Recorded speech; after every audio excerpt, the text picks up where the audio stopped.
Hello, Motherhood Moment. Hello. Hello. How are you guys doing? Doing well. How are you? Good, Great. thanks.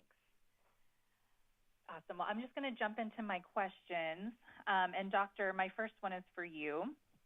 Can you start by telling us what is metastatic colorectal cancer and who is affected?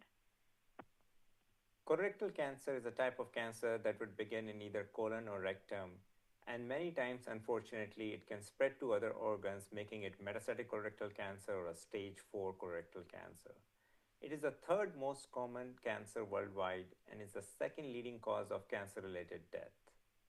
Recently, we have found that there has been an increase in incidence of metastatic colorectal cancer in young population as well as minority patients. And, Jenna, my next question is for you. What has your experience been with MCRC? I first started having symptoms when I was 7 to 8 months pregnant with my son, and they were masked by the pregnancy. So it went about a year, and I was diagnosed a year later in 2017 with metastatic stage 4 colon cancer right after my son turned 1. It was very devastating going into a doctor's office, and then an hour later or so, you are leaving with a completely different life and not really knowing how to navigate that new life or not really accepting that new life because it's a really big shock to get that news at such a young age when you have so much more going on in life.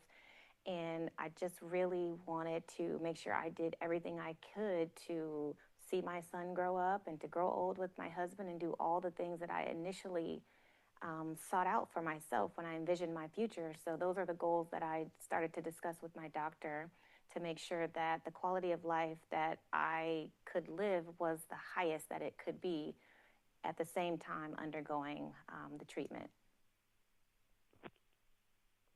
Yeah, thank you for that. And, Doctor, there was a recent survey of U.S. metastatic colorectal cancer patients.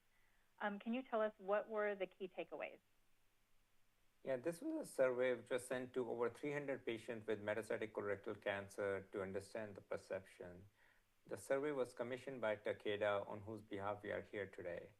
And what they found was that vast majority of the patients feel overwhelmed at the time of their diagnosis. They felt alone in their cancer journey, and they wish that they had more power in making the treatment decisions. So, what we learned from that is that we need more resources to help our patient navigate the complex healthcare system and help them lead like a normal daily life while still getting treatment for metastatic colorectal cancer. And Jenna, back over to you. How did these findings from the survey reflect your own experiences? So the findings resonated with me in a lot of ways, mainly the feeling of overwhelming information when you're initially diagnosed and having a feeling of isolation because you feel like you're the only one going through this at the time, especially being a young patient. You don't really come across anyone else. You're around your same age dealing with the same things that you're going through. So, having to really get out there and find advocacy groups, people to talk to who can then build back the hope of getting through this and finding resources to build the knowledge base around this disease and ways that you can cope with it and options for your care.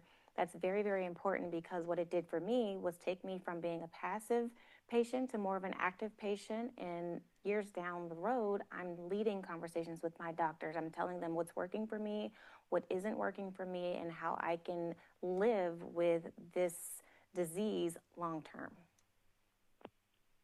That's great. And Jenna, lastly for you, where can people go to learn more? People can learn more about the survey results and about navigating metastatic colorectal cancer by going to understandingmcrc.com. Great. Thank you both so much for your time and for this information. Thank Thanks you for so having much. us. Yes. Bye. Thank you. Bye.